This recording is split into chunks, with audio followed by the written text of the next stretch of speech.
नमस्कार माझ्या सर्व ताईंना. तर चला ताईंनो, आज आम्ही कुठे जाणार आहोत ते तुमच्यासोबत मी जरा शेअर करते. तर व्हिडिओ पुढे कंटिन्यू बघा. तर आता मी ते सगळं तयारी करून घेतली, माझी मुलींची सगळ्यांची. मी तोपर्यंत मिस्टर गाडी पुसून आता ते पण तयार झाले. कुठे चाललीस तू?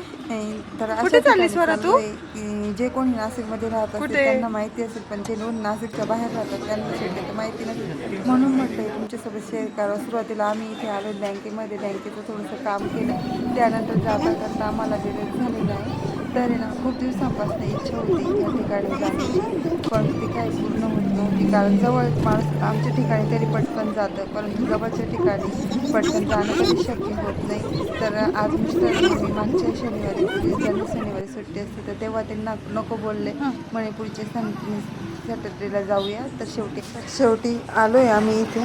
मी बघा इथे गर्दी बघा किती आहे. तर सगळीकडे गाड्या लावलेल्या, अगदी गाडी लावायला सुद्धा जागा नव्हती. तर आम्ही एका ठिकाणी ती गाडी लावली आणि आता आम्ही मध्ये एंट्री करत आहोत. तर बघा, तर तुम्हाला या बोर्डवरनं लक्षात आलंच असेल आम्ही कुठे आले. तर नाशिकमध्ये अगदी प्रसिद्ध असे हॉटेल आहे ते पेरूची वाडी म्हणून. तर इथे नुसतं हॉटेलच नाही आहे, तर इथे त्याच्या साईडने बघण्यासारखं भरपूर काही आहे. तर म्हणजे इथे पक्ष्याचे वगैरे संग्रहालय सगळं आहे. पक्ष्यांचा वाडा म्हणून आहे. पुन्हा आणखी पेरूची बाग येते.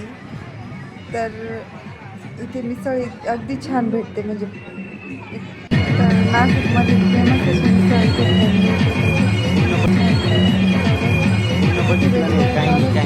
थोडं. त्यानंतर आम्ही इकडे थोडंसं फिरायला आलो आहे. तर बघा इथे ना मस्त असे फ्लॉवर पार्ट्स विकायला, अगदी ओरिजिनल फुलं इथे. तर आपण आपल्या घरामध्ये देखील ठेवू शकतो. तर 70 रुपये याची किंमत होती. तर आम्ही देखील तिथे म्हटलं आता घेऊया जाताना. तर त्यानंतर आम्ही इथे आलो इकडे थोडंसं, म्हटलं चला फिरूया.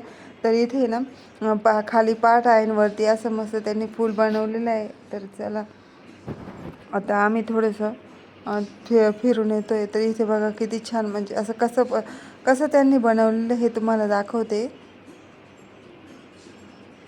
तर इथे आहे ना मस्त, म्हणजे छोटे मुलांना स्वरा डान्स काय करता येईल अशी पण सोय खाते? होती. त्यानंतर आम्ही स्वरा आलो इथे मिसळ खाण्यासाठी. तर ऑर्डर दिल्यानंतरून इथे मिसळ भेळ आलेली आहे. तर मस्त स्वरा बघा किती छान खाते बघा.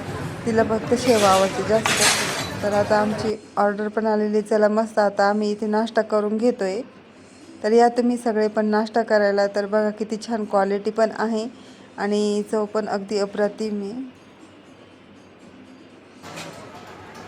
तर तिथे त्यानंतर आम्ही इथे घेतले बटाटे भजी. मस्त आम्ही आता इथे मिसळवरती जाऊन आलो. तर बटाटे भजी पोटभर असा नाश्ता करून घेतलेला आहे. तर या सर्वांनी मिसळ खायला या सर्वांनी मिसळ खायला. आता इथे आमची नाश्ता करून झालेला आहे. आणि त्यानंतर पुन्हा आम्ही इकडे आलेलो बाहेर. तरी बाहेर आल्यानंतर एका ठिकाणी इथे मस्त पेरूची आईस्क्रीम मिळते. तर आता ती खायला चालली होती आम्ही. घेतली, मला काही जास्त आवडत नाही त्यामुळे मी घेतली आईस्क्रीम 4 मागवलेले. मला काही जास्त आवडत नाही. अगदी म्हणजे पेरूचे फ्लेवर असतो अशी ती मस्त अशी आईस्क्रीम आहे. खूप छान आईस्क्रीम होती पेरूची. त्यानंतर इथे मस्त बसून आम्ही आईस्क्रीम खाल्ली आणि पुन्हा आम्ही पेरूच्या बागेमध्ये दुसरीकडे म्हणजे तिथेच फिरायला गेलेलो. तिथे स्वरा बघा कशी चालते मस्त तिथे. म्हणजे लहान मुलांना तर असं जर काही असलं ना फिरायला नेलं ना तर खूप मजा वाटते.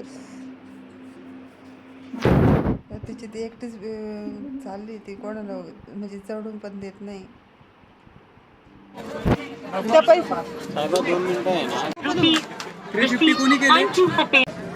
मी देवरे साहेबांशी पण बोललोय. देवरे साहेब क्लेम इंटिमेट केल्यानंतर देवरे बोलणं काही संपतच नाही. नेहमी ना आम्ही कुठे बाहेर गेलो ना तर त्यांना पहिले म्हणजे फक्त सारखे मोबाईल चालू असतात. माणसांचं असं म्हणजे आपल्यासोबत जरी फिरायला असले ना तरी जास्त करून ते मोबाईलमध्ये त्यांचं लक्ष असतं. म्हणजे असं वाटत नव्हतं की ते आमच्यासोबत फिरायला आलेले, नेहमी कॉलिंगवरती बोलणं चालू, म्हणजे सुट्टीच्या दिवशी सुद्धा त्यांचे कामं चालूच असतं. कधी कधी खूप राग येतो, परंतु आपल्याला ते मॅनेज करावंच लागतं तितकं काही, कारण आपल्याला बाहेर कधी मध्ये नेलेलं हेच आपण भरपूर मानतो. पण प्रत्येक लेडीजचाच हा प्रॉब्लेम असेल म्हटलं तरी चालेल, म्हणजे जॉबवाले ज्यांचे मिस्टर जॉबला असेल त्या सगळ्याच लेडीजचा हा प्रॉब्लेम असेलच. मिस्टरांचे नेहमी कॉलिंग चालू असतात आणि आपण खूप त्यांच्यासोबत असतो. त्यानंतर इथे आहे पक्ष्यांचा वाडा. तर हा जो म्हणजे याच्यामध्ये ना इतके छान छान पक्षी आहेत ना, ते बघायला खूप छान वाटतं. हे बघायला आम्हाला कंप्लीट अर्धा ते 1 तास लागलेला आहे. तर हा सगळा पक्ष्यांचा वाडा बघण्यासाठी मी हा व्हिडिओ मोठा होईल म्हणून मी इथे काही तुम्हाला दाखवलेलं नाही. तर हा पक्ष्यांचा वाडा बघायचा किती छान आहे ना, छोटी छोटी. तर हा व्हिडिओ जास्त मोठा होईल म्हणून इथेच मी संपवते. तर पूर्ण पक्ष्यांचा वाडा बघण्यासाठी मैत्रिणींना आपल्या चॅनल नक्कीच सबस्क्राईब करून ठेवा. आणि पुढच्या व्हिडिओमध्ये मी तुम्हाला हा पूर्ण व्ह्यू दाखवते की कोणते कोणते पक्षी कसे पक्षी आहेत. तर प्लीज मैत्रिणींनो, असेच नवीन नवीन व्हिडिओ बघण्यासाठी आपल्या चॅनलला सबस्क्राईब करायला विसरू नका. थँक्यू सर्वांना.